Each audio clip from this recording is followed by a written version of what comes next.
Hi friends, welcome to dream coach channel. நம்ம இன்னைக்கு பார்க்குற வீடு பார்த்தீங்கன்னா திண்டுக்கல் மாநகராட்சிக்குள்ள ஒரு அருமையான சூப்பரான வீடான நண்பர்களை பார்க்க போகிறோம். இந்த வீடு பார்த்தீங்கன்னா திண்டுக்கல் கலெக்டரேட் பக்கத்தில் தான் நண்பர்கள் அமைஞ்சிருக்கு. திண்டுக்கல் கலெக்டரேட்லேருந்து நமக்கு ஒரு கிலோமீட்டர் டிஸ்டன்ஸில் தான் இந்த வீடு சூப்பராகவே நமக்கு கன்ஸ்ட்ரக்ஷன் பண்ணியிருக்காங்க. அதே போல் தெற்கு பார்த்த மனையில் நமக்கு ராஜயோகம் பேசக்கூடிய அருமையான வீடு நண்பர்களே. 2 பெட்ரூம் வச்சு நமக்கு கபோர்டு வரைக்கும் எல்லாமே ஃபினிஷ் பண்ணி சூப்பராகவே நமக்கு ரெடியாக சேலுக்கு வந்திருக்கு நண்பர்களே.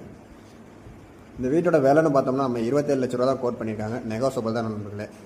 இந்த வீட்டுக்கு லோனுன்னு பார்த்தீங்கன்னா முழுவதுமே லோன் போட்டுக்கலாம் நண்பர்களே. லோன் ஃபெசிலிட்டியும் பார்த்தீங்கன்னா நம்ம சேனல் மூலமாக அரேஞ்ச் பண்ணி கொடுத்துட்ருக்கோம். அதே போல் இந்த வீட்டோடைய ஃபுல் வீடியோ பார்த்தீங்கன்னா கீழே உள்ள ப்ளே பட்டனை கிளிக் பண்ணிங்கன்னா இந்த வீட்டோட ஃபுல் வீடியோ பார்த்துக்கலாம். மேலும் விவரங்களுக்கு டிஸ்கிரிப்ஷனில் இருக்க நம்பருக்கு கால் பண்ணுங்கள். நம்ம சேனலை சப்ஸ்கிரைப் பண்ணுங்கள். இந்த வீடியோ பிடிச்சிருந்துச்சுன்னா லைக் பண்ணுங்கள். நன்றி, வணக்கம். நீங்கள் பார்த்து கொண்டிருப்பது ட்ரீம் கோச் சேனல்.